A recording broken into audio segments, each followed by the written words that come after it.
From New York Times Opinion, I'm Ross Douthat, and this is Interesting Times.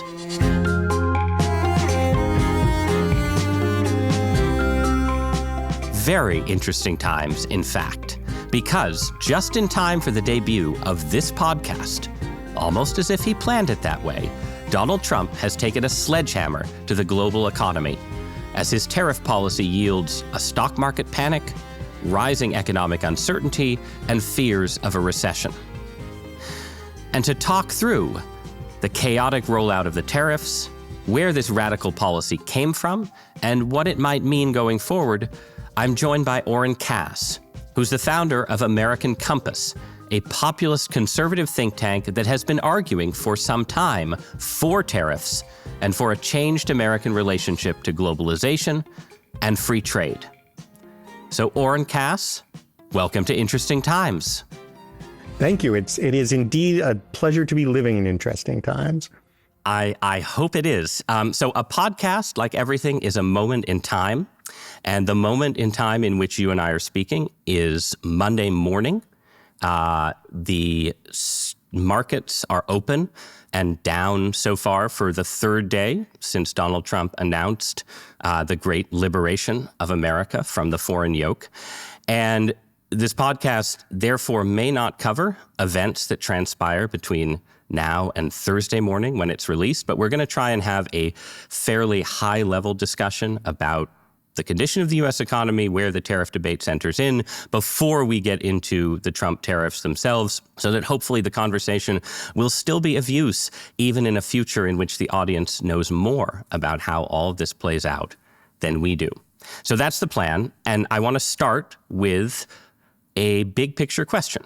When Donald Trump was reelected and entered office, a lot of people thought he had gotten very lucky, that he had inherited an economy that was in really good shape, with low unemployment, with inflation finally coming down after the Biden era, with a high stock market, and with a sense of big technological breakthroughs potentially on the horizon.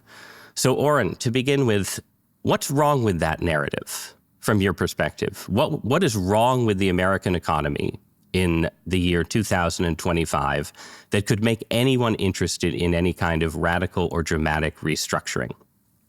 Well, I think you described where we were in the business cycle quite well, but I think it's really important to distinguish the business cycle from the long run sort of secular trajectory of the economy. I've used the metaphor of bumps on a downward slope.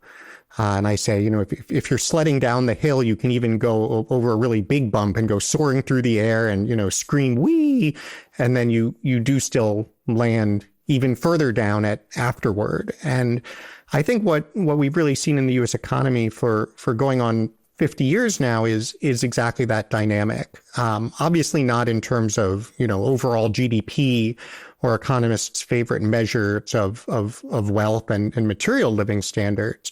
But when we're looking at the actual well-being and flourishing of the typical working family, their ability to achieve middle-class security, the sort of various social measures that I think are fairly tied to economic opportunity and outcomes, we've seen real decay. And I think that helps to explain why, somebody like Donald Trump has become as successful politically as he has.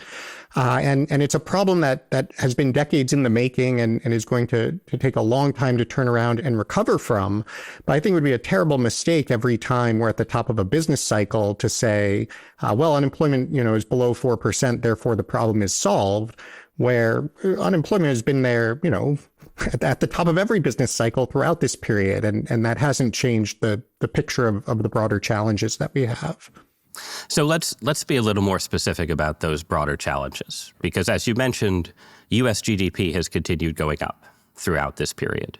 And in fact, so has, to some extent, middle class incomes, not just middle income, but working class incomes. They went up in Trump's presidency. They went up in Biden's presidency, even though then inflation ate into them. And overall, middle class Americans, just in terms of the numbers, are, meaningfully better off than they were in the 1970s. But you don't think that captures something really important, right? There's something those numbers are missing?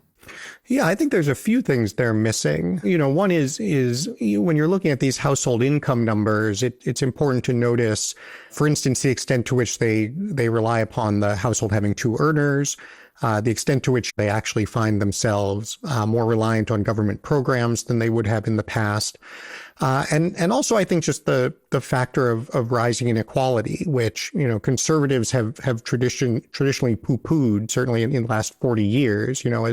As long as you have more stuff than you did 40 years ago, you're not supposed to have any right to complain about the broader shape of the society. But I do think we've seen a very clear divergence in the fortunes of the typical worker who, still does not have a college degree, and the upper middle class.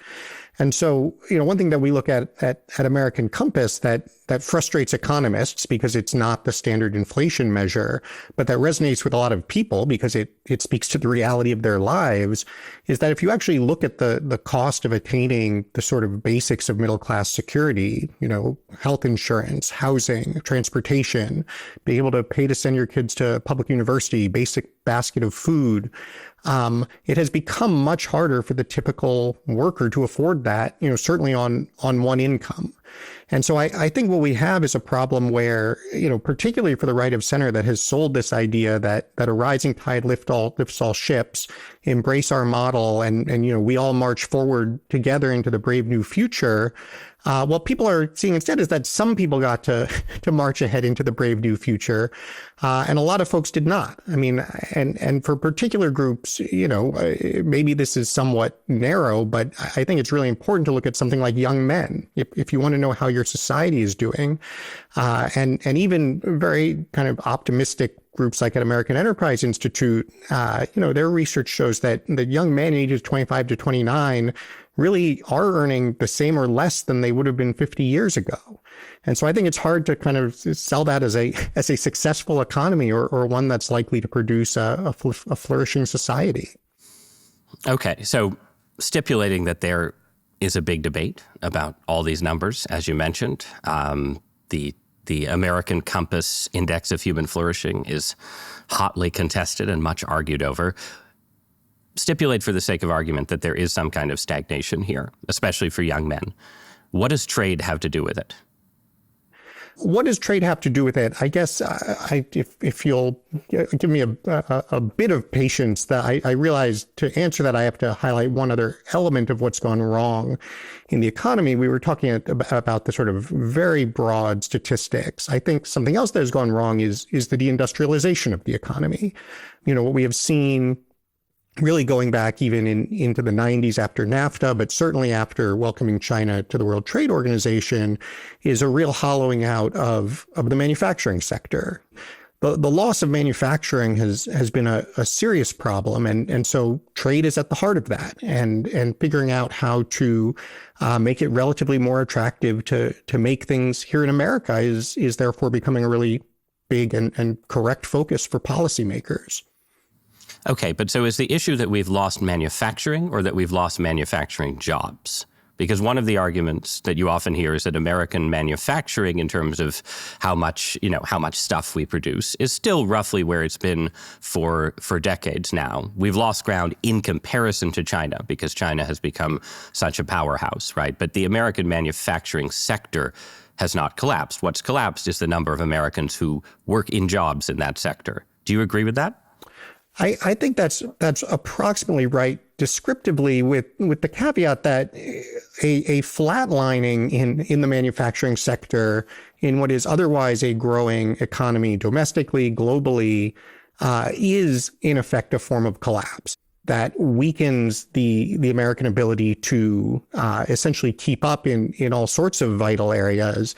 And as a result, as you just said, leads to a real loss of opportunity for people. What is so special about a manufacturing job as opposed to a service sector job, right? Because someone might say, yes, the U.S. economy has fewer people working in factories than it did in the heyday of, Detroit and the big three auto manufacturers and all the rest. But America is also a lot richer than it was back then. And I think most people argue that global trade has led to lower prices in at least some areas for some goods. So what's wrong with a world where someone works in a service sector job instead of a manufacturing job, enjoys lower prices, and then beyond that, presumably the richer U.S. economy can pay for an earned income tax credit or a larger child tax credit to essentially increase wages and give a kind of premium based on the surplus of a wealthy society? Why is that not just as good as a world with many more manufacturing jobs? Well, I think it's important to say that there's nothing especially valuable sort of in the abstract about a manufacturing job. That being said, in practice, there are things that are notable about the manufacturing sector and manufacturing jobs. One thing that's very good about manufacturing jobs is sort of where they tend to be located. If we want a sort of broad prosperity with diffusion across the country, it's important to have strength in a variety of sectors that are going to make sense to be in different places, not just knowledge work that's going to agglomerate in a few big cities.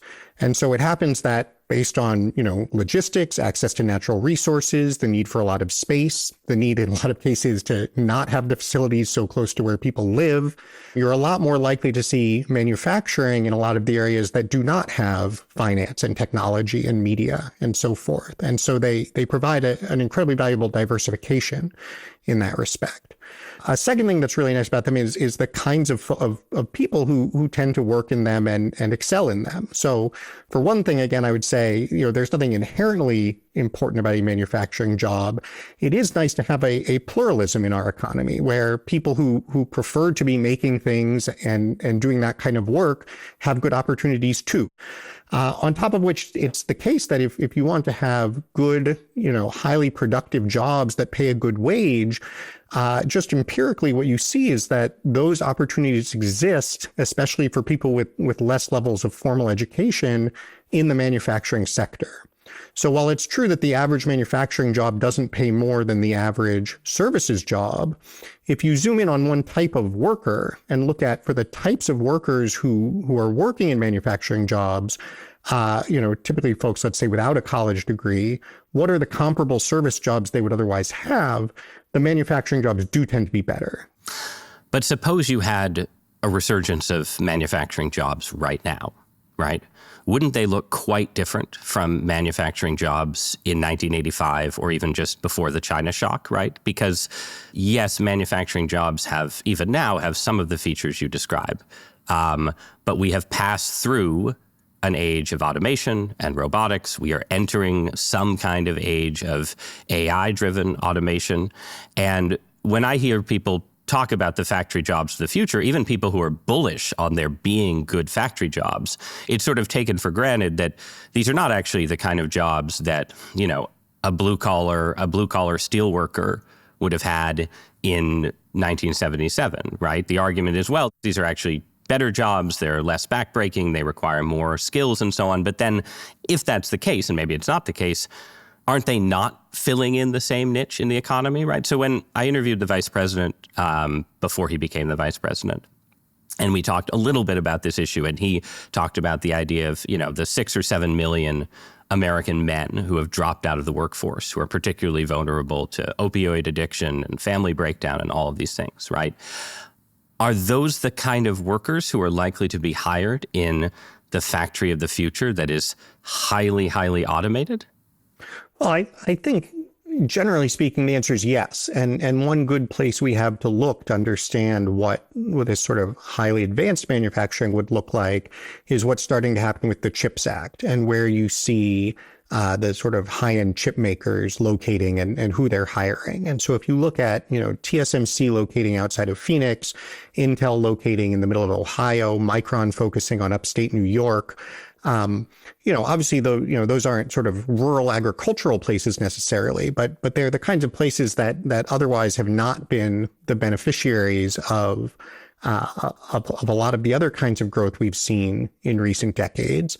And if you look at who they're hiring and how you're doing it, what you see is, yes, there is some kind of very high skilled employment, very sophisticated types of work. And I think it's also a good thing to bring more people with those types of skills to those communities. But then on top of that, you're seeing a lot of what gets typically called mid-skilled jobs. You're seeing the companies partner with community colleges to equip people with the kind of training they need to be the technicians, let's say, in these factories. You see a lot of partnerships with labor unions. You're seeing the same thing from the big tech companies as they need to build out data centers.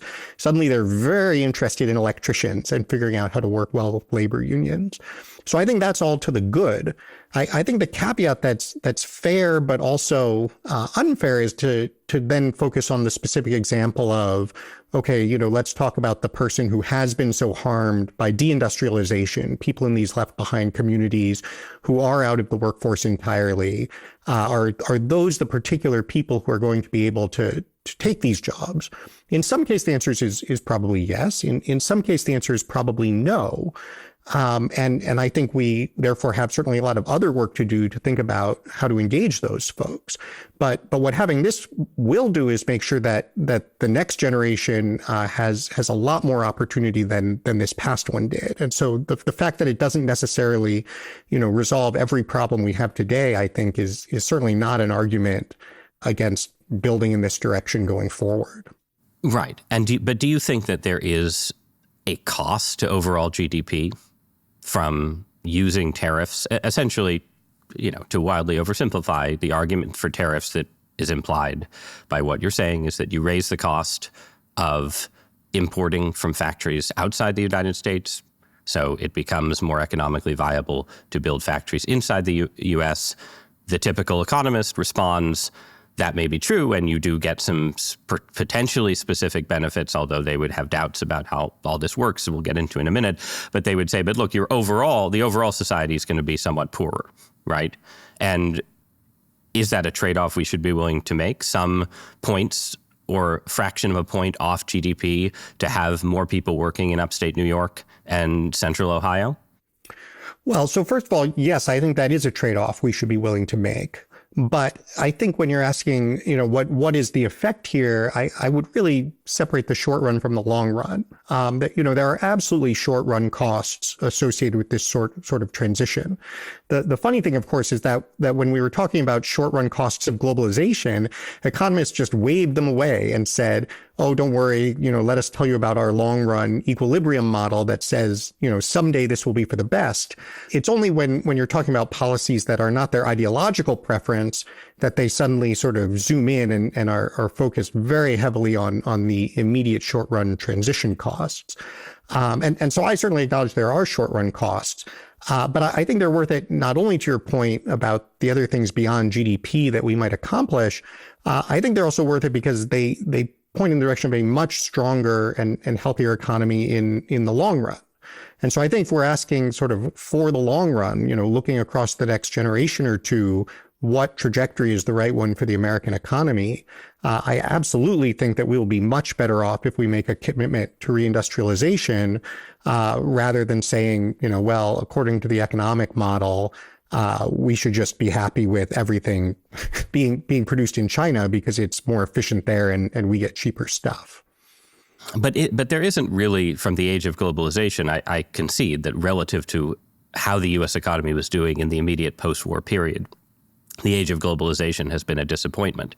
But it's not like there is some counterexample where you say, the French practice more protectionism, or the Germans or the Japanese, and their economies are in much better shape.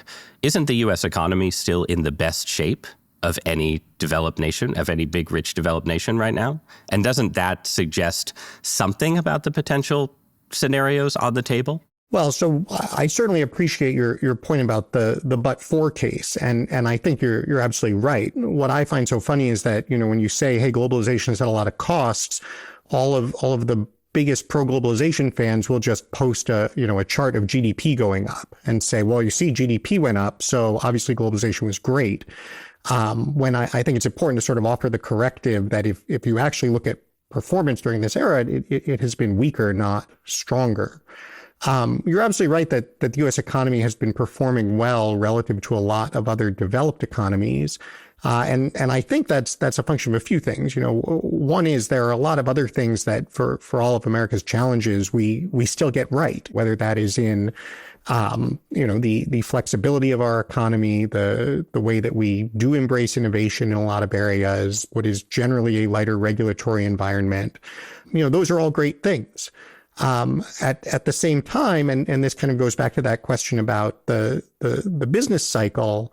I think if we sort of step back and look at the indicators of social well-being, and how the kind of typical working family is doing, they do have more stuff. I don't question that, but I think there is a lot of very well-placed frustration with the bargain that was struck with globalization. So what do you make of other arguments for tariffs? We've been focused on manufacturing, but in the swirl around President Trump's tariffs, you've had a lot of other cases made, right? One is pretty clearly linked to the rebuild manufacturing case. It's a national security case. It says, look, China is a great power competitor. It's possible that a global pandemic certainly it originated in China. It could have originated in one of their own laboratories. They could invade Taiwan. There's all kinds of ways where we already did briefly decouple and could have to decouple from them. And so therefore, again, it's worth a little bit off GDP to have more of our supply chain domestically and so on. I assume that you find that argument somewhat convincing as well.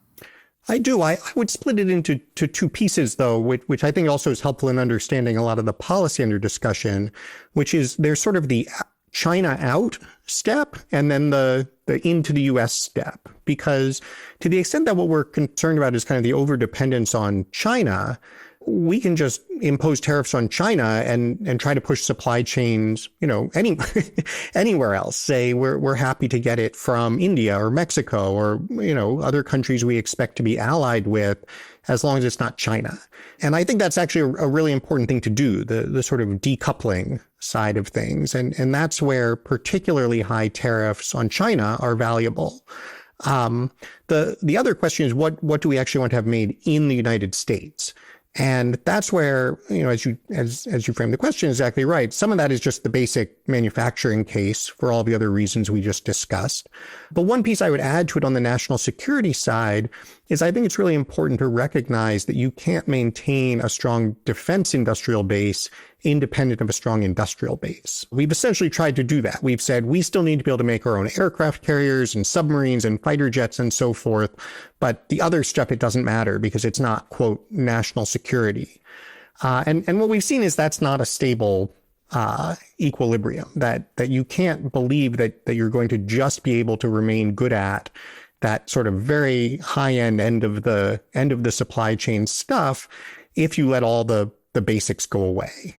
But isn't that partially just a case for industrial policy of the kind that, for instance, the Biden administration tried to pursue? I'm sort of looking for substitutionary policies that serve the same kind of goals without taking the growth hit from tariffs. And it seems like you could argue, well, we have a certain set of industries that aren't technically part of the defense budget, but that we want more of in America. We want more chips and so forth manufactured in America.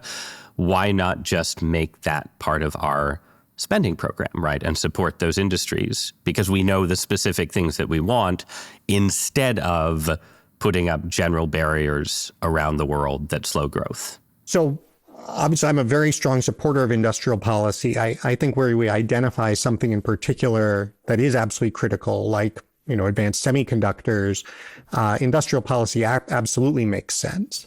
I think the problem is that when you're talking about a strong industrial base broadly, there isn't some narrow set of most important things that's all you have to worry about, right? If you actually want to be an industrial power, you need, first of all, the actual materials themselves. You need to know how to make the tools that make the materials, right? Things like machine tooling, the actual excellence in engineering that's going to lead to efficient production, and so on and so forth. And so, it's funny, I was just doing a discussion with Congressman Ro Khanna, who was making this exact point, that we should have very narrow targeted tariffs and be using industrial policy to figure out, to support the kinds of factories we want. because otherwise we don't have a plan for the factories. And I sort of smiled because, I think this actually gets at an interesting left-right divide where, the left of center tends to have much more confidence that, yes, we can figure out all the things we need and design a sort of broad range of industrial policies to support each of them. I always emphasize that I actually see tariffs as the much more free market position because, yes, they are a significant intervention into the market, but they are a relatively simple, broad, and blunt one. And once you've inserted that rule, once you've changed the constraints such that domestic production is relatively more attractive, you then are able to leave more to the market to figure out, okay, under these conditions, what else do we want to produce here and how do we do that effectively? And so I'd much rather see us pick a few things that we know really matter for industrial policy and then support that with a broad tariff policy that creates the conditions, generally speaking, to promote reindustrialization, rather than look to Congress again every time we realize there's another, product that we need. And what about deficits? One of the arguments that, again, has floated around in the last few weeks is that tariffs are a way to raise revenue, right? Which they obviously are. The U.S. has a big deficit problem. And the deficit problem is itself connected to the global trading order, right? And it has to do with the strength of the dollar relative to other currencies. So you have people arguing, one, tariffs will raise revenue directly, helps cut the deficit, and you don't have to do some kind of grand bargain between Democrats and Republicans. That's very difficult. The president can just go ahead and do it. It's the only way a Republican president can ever raise taxes. I've heard people say that. And then maybe people say it can also be linked to some global negotiation where countries come to the table and all agree to change sort of how their currencies work or accept lower rates on U.S. debt or something that helps us deal with our budget deficits. The difficulty there, right, is that, especially in the first case, if tariffs do what you want them to do, right, and lead to the reshoring of manufacturing, over time they raise less and less revenue, right? So a successful tariff that helps reindustrialize America is not going to be a big revenue generator. So where do you see the deficit cutting stuff fitting into this? And do you buy the idea that you could do some sort of grand renegotiation of U.S. debt? So I guess the first thing I'd say is I think tariffs can be a significant revenue raiser. It's just important to be clear on what your vision for the tariff is. So if you're proposing a tariff as a negotiating tool and you're saying, we hope we can take this away when the country behaves the way we want, obviously you shouldn't count that as long-term revenue. When you're talking about an actual permanent tariff, let's take something like the kind of 10% global tariff that Trump seems to want to have as a permanent tariff. That I think is a significant revenue raiser. And it's worth keeping in mind that it will be for the long run, because the equilibrium you're headed toward is not one where we shut off trade. It's one in which there's more friction in trade so that there's a preference for domestic manufacturing. But at the same time, you're still likely to have quite high levels of trade with a 10% tariff. The goal of permanent tariffs is not to achieve autarky and shut off trade. So I do think we should celebrate the role that they can play in raising revenue, and also recognize how that therefore reduces the cost of the approach. Because I think one thing that really frustrates me when folks talk about, all of the costs associated with tariffs is they tend to sort of assume we're collecting all this money and just sort of setting it on fire. The revenue. I mean, the U.S. budgeting process has been known to do that. Fair enough. It could be spent very poorly, but if you think sort of, okay, by default, hypothetically, yeah. Well, look, by default, if we collect all this revenue and all that means is that deficits are lower, that has substantial upside. And you were just elaborating some of that. The flip side, as you just mentioned, is that some of these tariffs, certainly that Trump is using, do seem intended to be used for negotiation, with the goal not being that they are permanent, but the goal being that they bring countries to the table to reach other arrangements. And there, right. I think the most constructive agreements we're likely to reach are around pushing toward balanced trade and around pushing toward getting China out of our markets. I think we can make a lot of progress there. I don't think we're going to sort of solve our deficit problems through those negotiations. Okay, so you have brought us to the actual tariffs, not the theoretical tariffs, right? And I'm going to put words in your mouth and say briefly that the Oren Cass preferred tariff program is one that specifically tries to isolate China, generally imposes a 10% global tariff that is sort of stable, persistent, and compatible with global trade, and maybe includes some other country-specific tariffs related to negotiations, right? Now, you could argue that is what Trump has done. The tariffs on China are quite high. There is a flat 10% tariff, and then there are these country-by-country tariffs that people have been arguing about. But I want you to tell me, because I read your take on the tariffs, and it seemed like it was very general praise wrapped around a pretty, actually specific critique. So I want you to tell me what you think is wrong with what Trump is doing on tariffs. Yeah, I think that's a quite good summary of my general views on this. I think the tools that the administration is using here are the right tools that can do a lot of good. The question is sort of, how do you use them? And I have a few concerns, quite serious concerns with what the administration has done, again, at least in this first few days after the announcement, where, I think one real issue is with phase-in.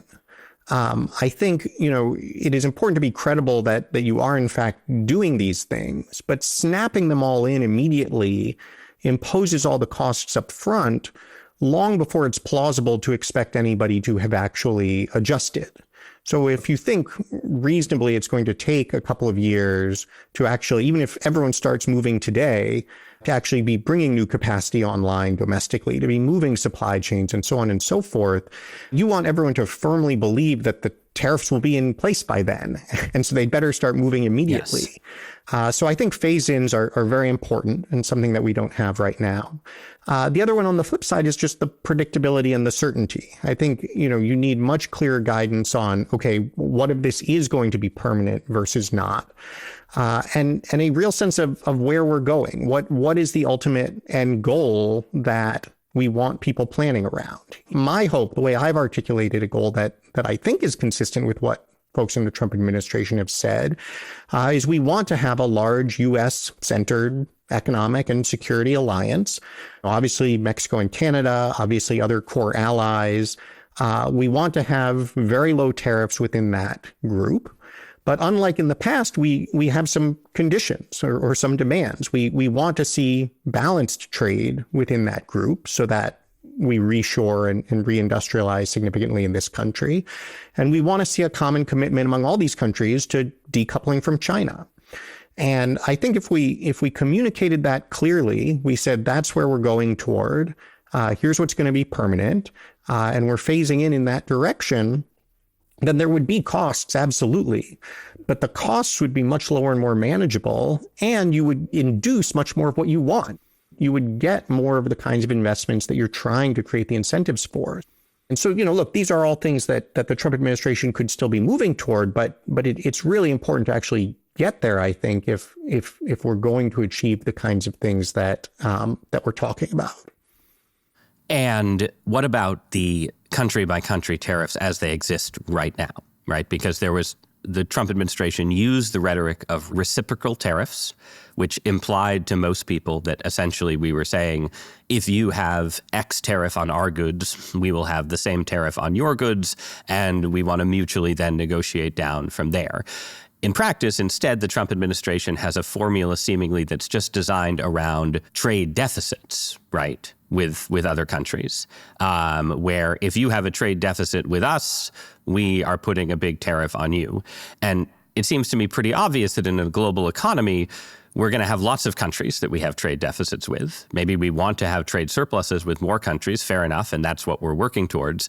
But it seems completely bizarre to say any random country that has a completely different economy from ours, if you're not importing exactly as many American goods as you're exporting to us, we're going to tariff you. Isn't that just daft?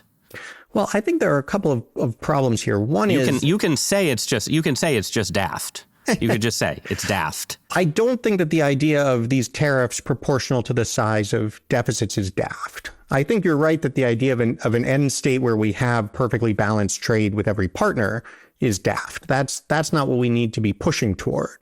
But to me, anyway, what the Trump administration is pushing toward with these reciprocal tariffs was something quite obvious that I wrote about a couple of months ago. And, look, maybe the word reciprocal is too confusing and they should have called them proportional tariffs. But possibly. Wouldn't that have been a good idea? That seems like it would have been a good idea. Just putting that out there. But the thing about the reciprocal tariff is that if your goal is just, look, we want your tariff down and our tariff down, then kind of holding up a mirror to other countries might make sense. As the Trump administration has made clear, it is deficits they are concerned about. So that basic reciprocal tit for tat model was never actually going to be responsive to what they were describing. Or concerned about. If what they're concerned about is the trade deficits, particularly with our very large trading partners, then creating tariffs that are proportional to the size of those deficits is a good starting point. And you're right that in a healthy, balanced economy, we could have surpluses with some and deficits with others. But the reality is that is not our system. We essentially have large deficits with all of them, which should be a red flag that there are real imbalances in the system that are not what the economists envision, and are not healthy. And so I think But you were just telling me in the case against industrial policy from the right, that the conservative, the free market oriented conservative would say, we're not going to be able to micromanage, which factories to build exactly, which industries to support. We want to set something low and flat that in tariff policy that just encourages domestic manufacturing in general, right? It seems to me like the same has to be true with this country by country stuff.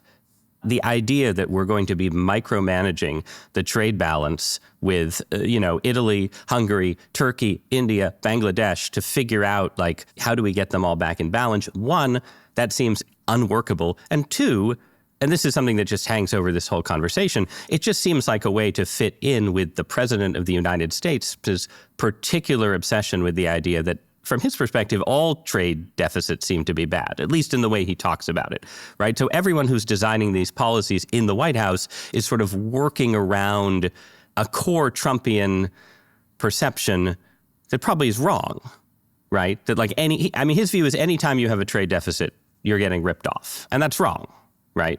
So you shouldn't make policy on that basis. So why wouldn't you just say, we're going to have the 10% Oren Cass tariff, and maybe where you have countries that are particularly abusive in their tariffs, you're going to have actual reciprocal tariffs. Why are you going to embark on this global, economic engineering project that seems destined to fail? So I agree with some of that. I agree with your point, and I think we said this, and I've written this, that there are plenty of reasonable reasons to have bilateral deficits or surpluses, and you shouldn't expect them to balance in every case. That's certainly true. I also agree with your point that for all of those sort of, is this workable reasons, the kind of global tariff is preferable to the reciprocal tariff model. The piece of the reciprocal tariff case that I think is interesting and worth kind of really engaging with and grappling with, and this is why I say I don't think daft is fair, is that there is a question of how do you get from here to there on the kind of system we want to move to. Let's just, as a thought exercise, stipulate, we really do want a large trading bloc, relatively free trade therein, and all of those countries to agree China is out. You actually do need each of these countries to change their policies. You have to have some basis for the negotiation. If you actually do want these countries to change their policies toward bilateral trade to the extent that they really are distorting the relationship, you do need to have something to bring to the table. And, the classic example that we always highlight at American Compass is a Ronald Reagan example. When the Japanese autos were flooding into the U.S. in 1980, 1981, Reagan went to Japan under threat of heavy tariffs from Congress and got the Japanese to commit to self-impose a quota on cars from Japan and instead send Honda and Toyota to build in the United States. And I think it's very hard to describe that as anything other than an enormous success, certainly for the U.S. economy and frankly for the U.S.-Japan relationship. But don't you think the American government is only capable of doing that kind of thing? Let's say right now, in the next few years, in 3 or 4 specific cases with specific countries, right? You say, okay, there's this thing that's currently manufactured in our ally Germany, and we want more of it here. There's this thing that's currently manufactured in Japan, we want more of it here. There's this thing that our NATO ally Turkey is doing, and we can do that. But beyond that, right, like say we concede the Reagan approach worked. The Reagan approach was with one really big, important country that we had a long-standing, complex, intimate relationship with. You set a particular goal and you can get it to work. But again, the Trump administration is not doing that. It is right now setting out a plan where we're going to be doing we're going to be trying to play Reagan in Japan with 137 countries around the world in the next 5 years. And obviously that's not going to happen, right? Setting aside questions of competence and implementation. Yes, I think that's right. Right. So, okay. So what I'm pushing you towards, and we're going to come down to sort of 2 forward-looking questions, right? So the first forward-looking question is that it seems like everything that you're saying in critique of the Trump administration is they went too far, too fast, too big, right? So trying to, do a Japan-style negotiation with too many countries at once. Phasing in the China tariffs, too big, too fast, not enough time for markets and companies to adjust, right? So Trump administration went too far, too fast. How do they get to the best case scenario? And so again, we're having this conversation in a moment in time. In this particular moment, there is some talk that the Trump administration could announce a 90-day pause for most of the tariff program. Maybe not including China, but certainly for most of the world. And that could, in theory, create space for the kind of recalibration that you're talking about, for walking certain things back, for slowing certain things down. At the same time, can you really pull that off? Is it plausible that the market will ever trust this administration again if it's whipsawing between sort of wild tariff announcements and then walkbacks and so on? Is it actually plausible for the Trump administration at this point to walk itself back to a more sane and sober tariff policy than the one it has? So it's a great question. The one thing I would add just to the criticism is I think there's just communication matters here with allies, with the public, with markets.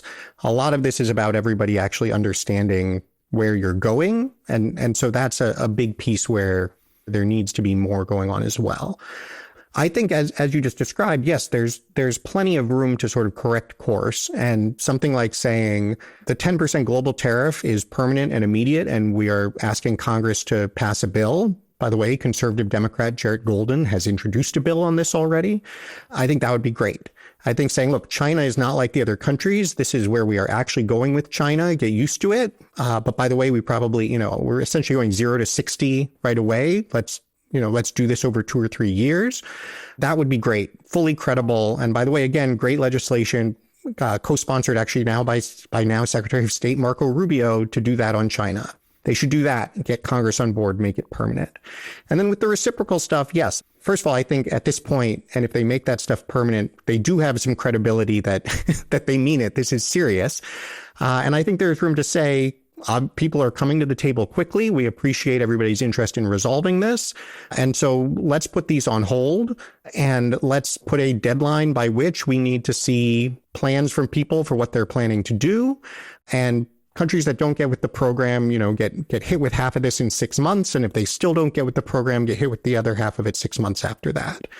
I think all of that could be perfectly consistent with what has been said so far and would be an enormous improvement in reducing the costs and increasing the potential benefits. To finish up, what do you see as the worst case scenario here? If you can indulge pessimism for a moment. And I will offer one, which is that I do not think that the Trump administration will ride this exact policy mix all the way down into a recession. But I think there are reasons to think that Trump might stick with some bad policies. I think we know enough about Donald Trump to suggest that that's a possibility. And I think, you yourself have conceded throughout this conversation that any tariff regime probably comes with some cost to growth, hopefully modest, but some cost. So you combine that cost with extra costs added by Trump's policies being non-optimal, with a general atmosphere of dismay and uncertainty. I think uncertainty is a fair aspect of this. And that yields, if not recession, at least, let's say, stagflation, somewhat higher prices from tariffs, lower economic growth rates. The Republicans lose Congress in the midterms. There's no appetite for making these tariffs permanent via legislation because generally they're extremely unpopular and associated with Trump himself. There's no J.D. Vance presidency after Trump because he's associated with these policies and they're unpopular.